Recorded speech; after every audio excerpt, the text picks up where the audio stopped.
ومن الناس من يشتري لهو الحديث ليضل عن سبيل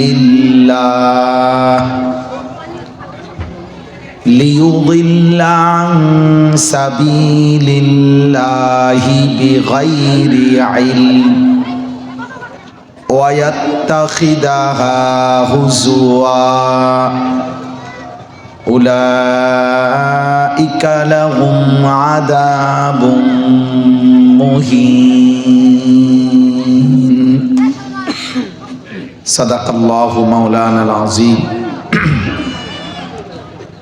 وقال نبينا صلى الله عليه وسلم ليكون في أمتي خسف وقذف ومسخ قيل يا رسول الله متى قال إذا ظهرت القينات والمعازف واستحلت الخمر اللهم صل على محمد وعلى آل محمد كما صليت على إبراهيم وعلى آل إبراهيم إنك حميد مجيد اللهم بارك على محمد وعلى آل محمد كما باركت على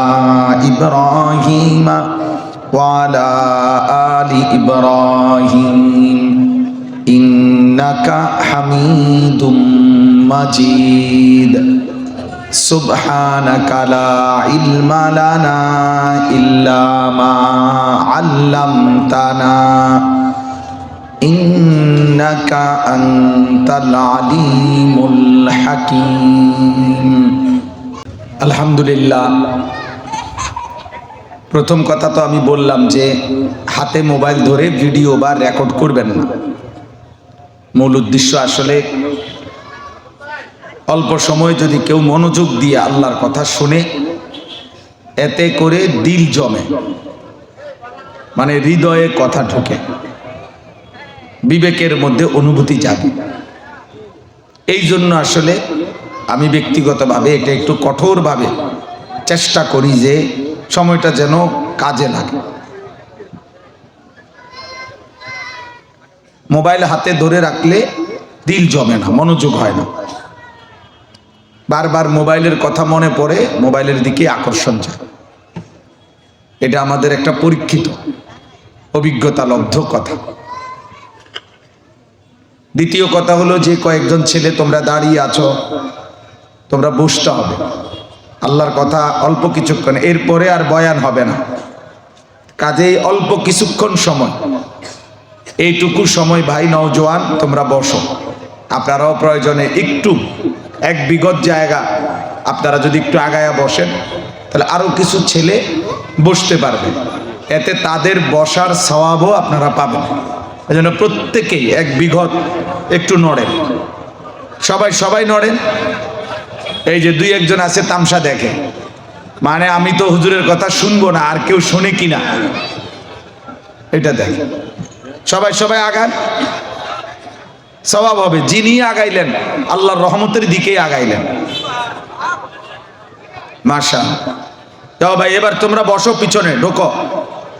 এই ছেলে তোমরা উপরে যারা বসছো, এই বেটা নিচে নামো, বেটা ফালতু কোথাকার।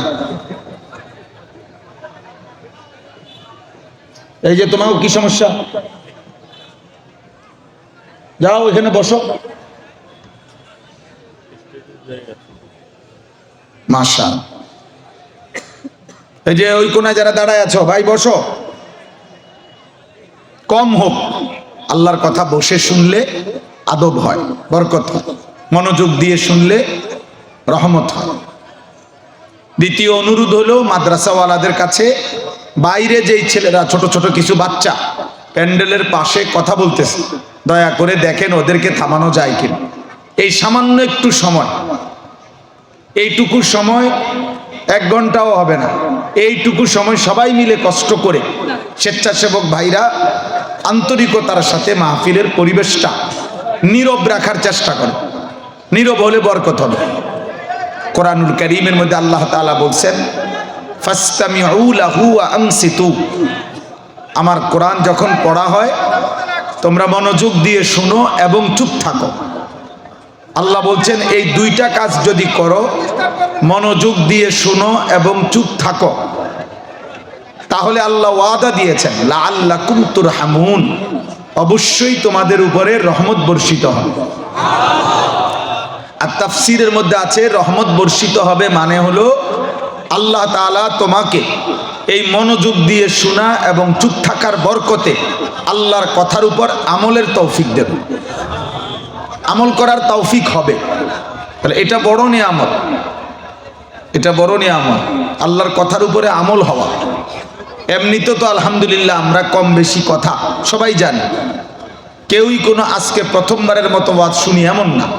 মসজিদে প্রতিনিয়ত জুমার নামাজের বয়ান হয়, ছোটবেলার মক্তবে আলহামদুলিল্লাহ কম বেশি আমরা ইসলামের অনেক কথা শুনেছি, মায়ের কাছে বাবার কাছে কত দিন ধর্মের কথা আমরা শুনেছি। তাহলে ইসলামের মৌলিক যে কথাগুলো মোটা দাগের, কি কি করতে হয়, কি কি ছাড়তে হয়, এটা কম বেশি প্রত্যেকেই শুনছে জানে, কিন্তু এটা আমলে পরিণত হওয়া, এটা আমার জীবনে বাস্তবায়ন হওয়া, এটা হলো বড় নিয়ামত, এটা বড় নিয়ামত। আজকে 10 বছর যাবত যে কোনো দিন 5 ওয়াক্ত নামাজ পড়ে না, সেও জানে নামাজ 5 ওয়াক্ত। আজকে 30 বছর যাবত যে সুদ খায়, তিনিও জানে সুদ খাওয়া হারাম। তাইলে বিষয়টা তো মূল টার্গেট হলো গুনাহটা আমি ছাড়লাম কিনা, আল্লাহর আদেশ আমি পালন করলাম কিনা। সাহাবায়ে কেরামের মেজাজ এটা ছিল যে ওনারা রাসূলুল্লাহ সাল্লাল্লাহু আলাইহি ওয়াসাল্লামের এক এক কথা যেটা যেমনে শুনছেন ওভাবেই পালন করছেন। সাহাবায়ে কেরামের মধ্যে পরবর্তী ফুকাহায়ে কেরাম নবী সাল্লাল্লাহু আলাইহি সাল্লামের আমলের উপরে বিশ্লেষণ করে ফরজ, ওয়াজিব, সুন্নত, মুস্তাহাব, নফল এগুলো ভাগ করছেন। তো সাহাবায়ে কেরাম ওনাদের আমলে এই ভাগ ছিল না। ওনারা বুঝতেন নবীজি সাল্লাল্লাহু আলাইহি সাল্লাম যা বলছেন, যা করছেন, আমার এটা করতে হবে। নবী সাল্লাল্লাহু আলাইহি সাল্লাম যা নিষেধ করেছেন আমাকে এটা ছাড়তে হবে। খালাস, মা আতাকুমুর রাসূলু ফাখুযু ওয়া মা নাহাকুম আনহু ফান্তাহু। আল্লাহ বলছে রাসূল যা নিয়ে এসেছেন তা গ্রহণ করো, যা নিষেধ করেছেন তা বর্জন করো। নবী সাল্লাল্লাহু আলাইহি সাল্লাম বলছেন ইজা আমারতুকুম বিশাইইন ফাফআলুহু মাসতাতাতুম। আমি তোমাদেরকে যখন কিছু করতে বলি সাধ্যের সবটুকু দিয়ে তোমরা তা পালন করো। ওয়া ইজা নাহাইতুকুম বিশাইইন ফাতরুকুহু। আর আমি যখন কিছু নিষেধ করি তো তোমরা তা পুরাপুরি ছেড়ে দাও। হাদিসের মধ্যে আছে আল্লাহর নবী সাল্লাল্লাহু আলাইহি সাল্লাম এরকম হেলান দেওয়া ছিলেন, হেলান থেকে মানে পিঠের ভার হেলান ছেড়ে দিয়ে এরকম পিঠ সোজা করে নবী সাল্লাল্লাহু আলাইহি সাল্লাম বলতেছিলেন আলা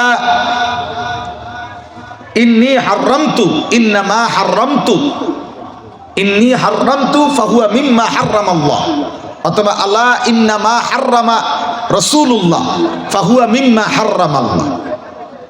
যে সাবধান শোনো উম্মত, সাহাবাদেরকে বলছেন আল্লাহর রাসূল আমি যা হারাম করেছি তা হুবহু ওই রকম যা আল্লাহ হারাম করেছে।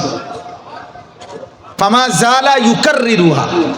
হাদিসের মধ্যে আছে সাহাবীরা বলেন এই কথাটা নবী বারবার বলতেছিলেন, বারবার, যে আমার নিষেধ ওই রকম গুরুত্বপূর্ণ আল্লাহ তাআলা কোরআনুল কারীমে যে নিষেধ করেছেন সেটা যেমন গুরুত্বপূর্ণ। এই জন্য বাপ এই আমলের তৌফিক হওয়া, জীবনের মধ্যে কথাটা আমার আমল হলো, এটা বড় পাওয়া, বড় পাওয়া। এই বক্তা আসছে, কথা বলছে, লোক হইছে, বেশি হইছে, কম হইছে, এগুলো কোনোটাই কোনো বিবেচ্য কোনো বিষয় না, বিবেচ্য বিষয় না। এটা আল্লাহর ইচ্ছা। কখনো আল্লাহ তাআলা কাউকে বেশি লোকের সামনে বলায়, কখনো কম লোকের সামনে বলায়। আমি ব্যক্তিগতভাবে 4 জন মানুষের সামনে ওয়াজ করছি, 10 জন মানুষের সামনেও ওয়াজ করছি, 20 জন মানুষের সামনেও বয়ান করছি। 4 ঘন্টা, ঘড়ির ঘন্টা টানা, খালাস। আল্লাহর জন্য বলা, মালিকের ইচ্ছা, মালিকের ইচ্ছা, আল্লাহর ইচ্ছা। আমি আমার এই ছোট্ট জীবনে অনেক জনপ্রিয় বক্তা দেখছি, আগে জনপ্রিয়তা ছিল না, মাঝখান দিয়া হইছে, আবার থাকে নাই, খালাস। এটা কোনোটাই কিছু না, আমার জন্যও না, অন্যের জন্যও না, অন্যের জন্য না। এইটা মূল বিষয় নয়, মূল বিষয় আখিরাত।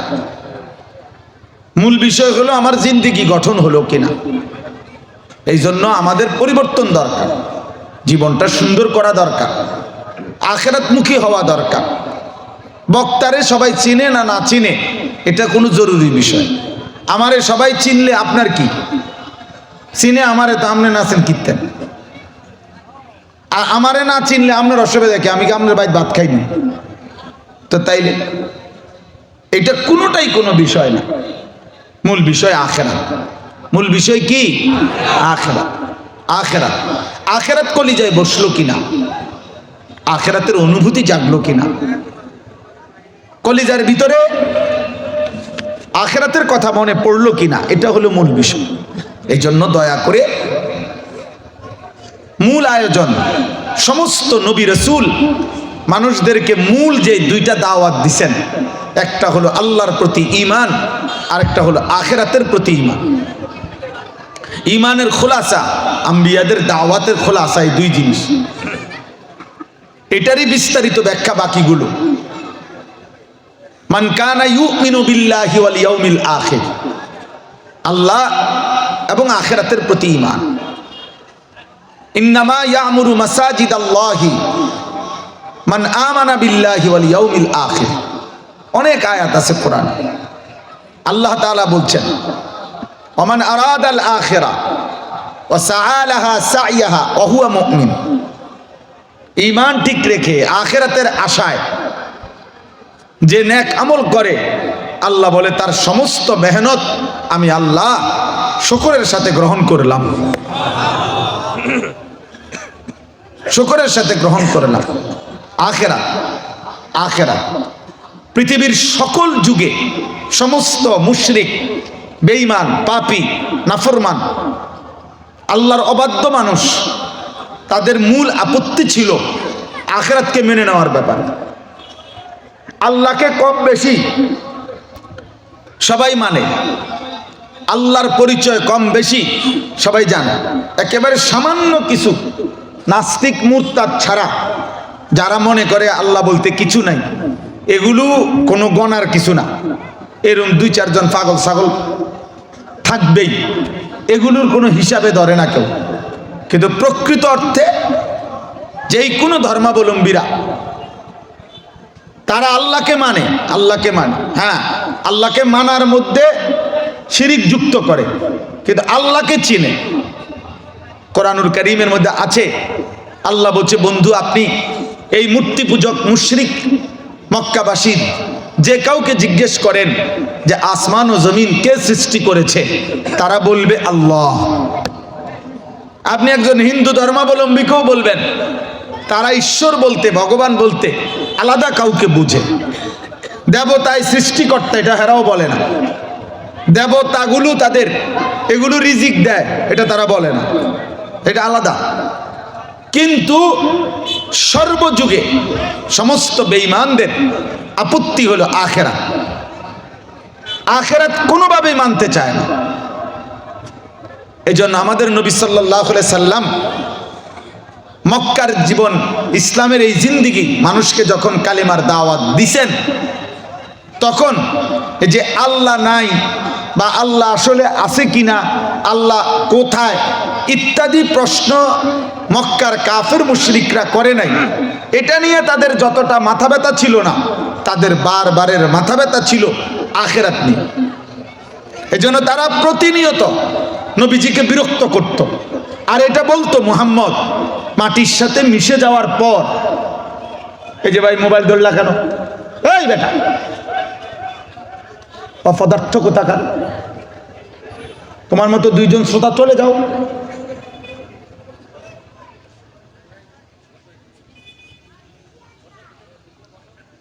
খামখেয়ালি আমি সুন্দর করে বললাম কিনা ভাই বলেন? আমি প্রথমে সুন্দর করে বলছি কিনা? ঠান্ডা মাথায় বলছিলাম কিনা? গাদ্দারি করার কোনো দরকার নেই। আমি কোনো এটা ভোটের ক্যাম্পেইন না যে সকলের সমর্থন আমার দরকার। কিতাম আমি এনে সবাই সমর্থন দিয়া এই ইউনিয়নের এই উপজেলার মানুষের আমি করবো কি? আমি কি ভোটে দাঁড়াইছি? আমি কি এনে ভোটার নি? তো আমি এটা করবো কি? আমার আখিরাত দরকার, আমার সওয়াব দরকার, নেকি দরকার, নেকি দরকার। আমি তো নিষেধ করলাম ভাই।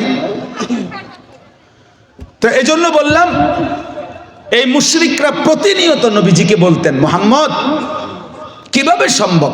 ওয়াকালু আইদা যালালনা ফিল আরদ আইন্না লাফি খালকিন জাদীদ, আমরা মাটির সাথে মিশে যাব, হারিয়ে যাব, আবার পুনরায় আমাদেরকে সৃষ্টি করে আখিরাতে নিবে, কিভাবে সম্ভব? কই পাবে খুঁজা? 500 বছর আগে কবরস্থান ছিল, 500 বছর পরে হয়তো সেই জায়গায় কবর তো দূরে থাক, নদী হয়ে গেছে, ওই জায়গা খাল হয়ে গেছে, মাটিও নাই, কবরের নাম গন্ধও নাই। এই পৃথিবীর 1000 বছর আগের হাজারো লাখো কবরস্থান পৃথিবীর কেউ এখন আর জানে? 500 বছর আগের সব কবরস্থান পৃথিবীতে আছে? কবর যে পাকা করা নিষেধ, এটা একটা হিকমত।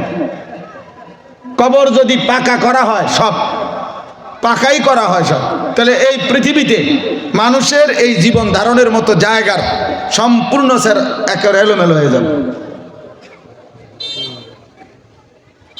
হ্যাঁ, তাইলে এই পৃথিবীতে তো ওরা বলতো যে এইভাবে মাটির সাথে আমরা মিশে যাব, আবার নতুন করে সৃষ্টি করবে কোত্থেকে?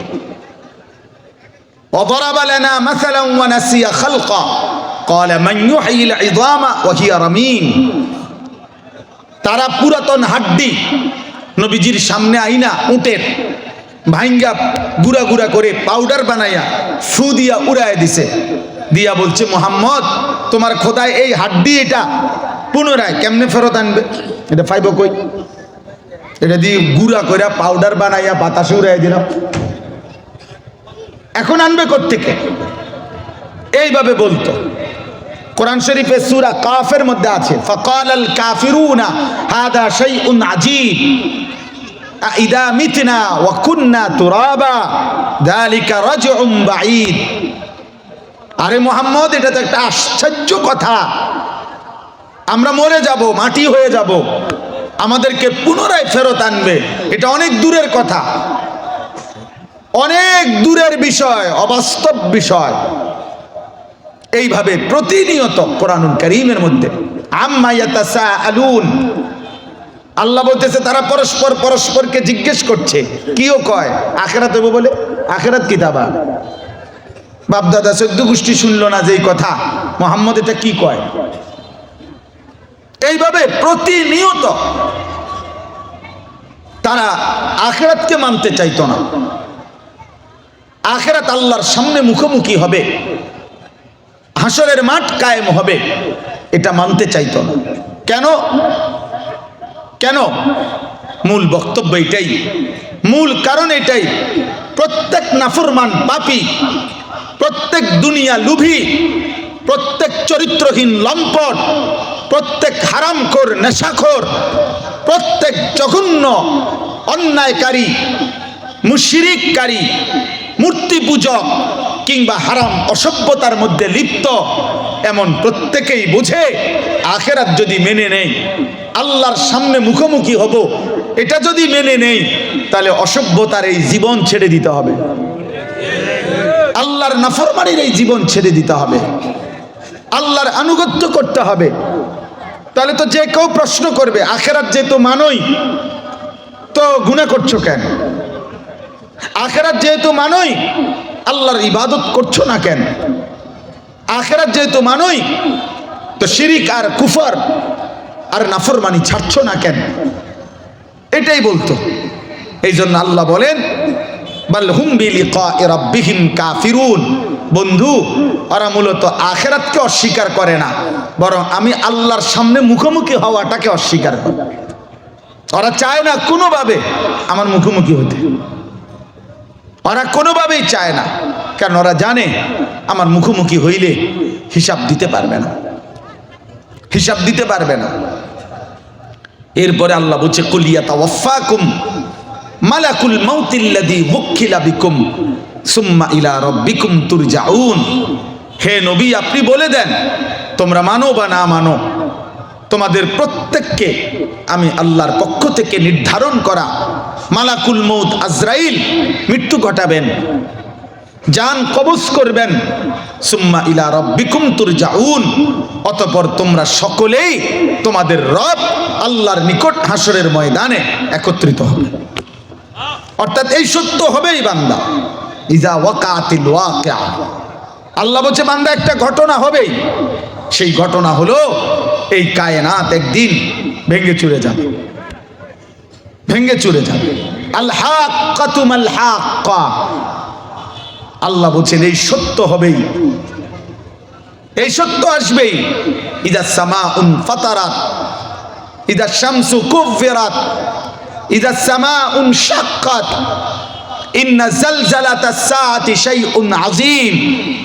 আল্লাহ তাআলা বলছেন এগুলো, আসমান ভেঙে যাবে,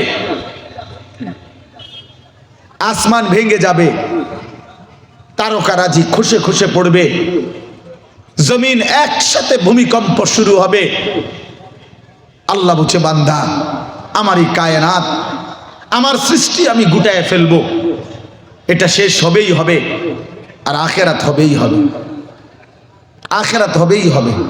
ওয়াজাআত সাকরাতুল মাউত বিল হক যালিকা মা কুনতা মিনহু তাহিদ। আল্লাহ বলে সত্য সত্য মৃত্যুর যন্ত্রণা আসবে বান্দা, যেই মৃত্যু থেকে তুমি বারবার পলায়ন করেছিলে, পলায়ন করেছিলে, সেই মৃত্যুর যন্ত্রণা আসবেই আসবে, আসবেই আসবে, কোনো সন্দেহ নেই, কোনো সন্দেহ নেই।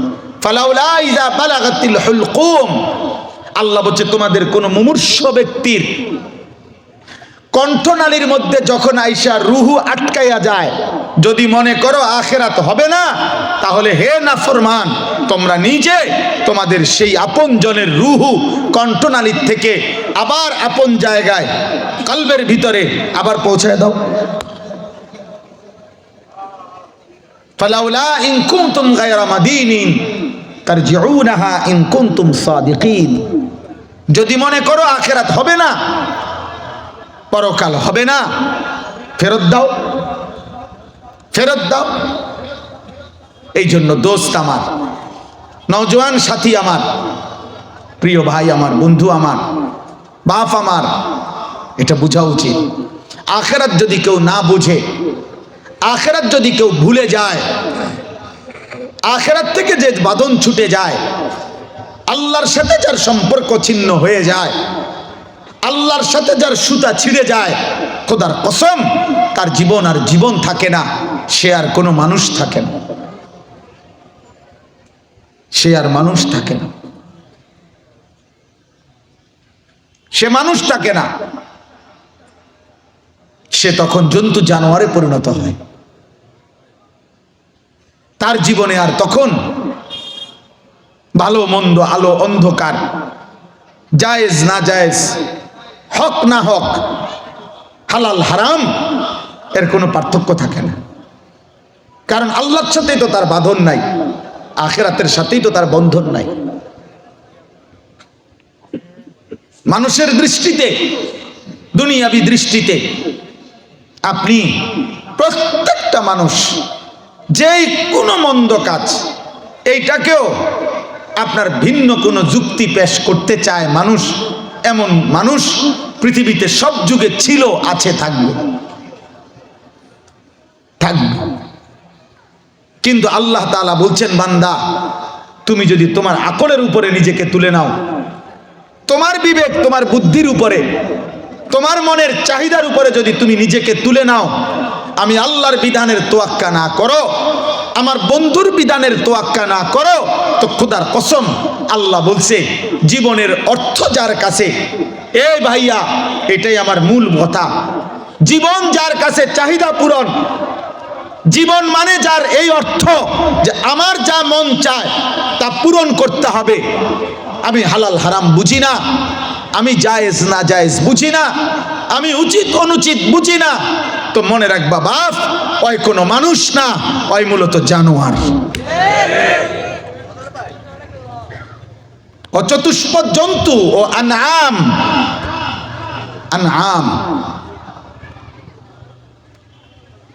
জীবনের অর্থ যে এটাই বুঝছে, আমার 12 লাখ টাকা দরকার, অতএব আমি জমি বিক্রি করে নিছি 6 লাখ টাকা, আমি কিস্তি এবং সুদে নিছি 6 লাখ টাকা, 12 লাখ টাকা। তাইলে মানে কি? মানে আমার টাকা দরকার, আমি হালাল হারাম বুঝি না, এই জন্য হালাল নিছি 6 লাখ, হারাম নিছি 6 লাখ। কোনটা নিষেধ কোনটা আদেশ এত তান্টু আইয়েন না হুজুর, আমার টেয়ার দরকার, আমার টাকা দরকার, আমার আগামী সোমবারে টাকা লাগবে, খালাস। এই আমার নারী দেখা দরকার, সোজা কথা। এখন আমি মোবাইলে সারা রাত পারি, দিনে পারি, নর্তকী ছবি, উলঙ্গ দৃশ্য, জিনা ব্যভিচারের দৃশ্য আমি দেখেই যাব। আমি রাস্তার নারীও দেখব, আমি ঘরের মাও দেখি, আমি আমার বোনকেও দেখি, আমি আমার মাকেও দেখি, আমি আমার বিবাহিত স্ত্রীকেও দেখি, আবার আমি মোবাইলের নর্তকীও দেখি, উলঙ্গ ছবিও দেখি, জিনা ব্যভিচারের দৃশ্যও দেখি, রাস্তার বেহায়া বেপর্দা নারীও দেখি। কারণ আমার মনের চাহিদা পূরণ হওয়া দরকার। আমি হালাল হারাম বুঝি না, আমি জায়েজ না জায়েজ বুঝি না, আমি বিধিনিষেধ বুঝি না, আমার মনে যা চায় আমার তা পূরণ হলেই হইল। কসম খোদার, এরে মানুষ বলে না, এরে জানোয়ার বলে, জানোয়ার। একে জানোয়ার বলে। এই কথা আবারও বলছি, কিশোর যুবক ছেলে তোমরা এটা বুঝো, জীবনের অর্থ যার কাছে চাহিদা পূরণ, সে মানুষ নয়। জীবনের অর্থ হবে রবের গোলামি, জীবনের অর্থ হবে মালিকের ইবাদত, জীবনের অর্থ হলো নিজেকে কারো অধীন মনে করা, কারো অধীন মনে করা। আমি মুক্ত নই, আমি স্বাধীন নই, আমি এক রবের অধীন।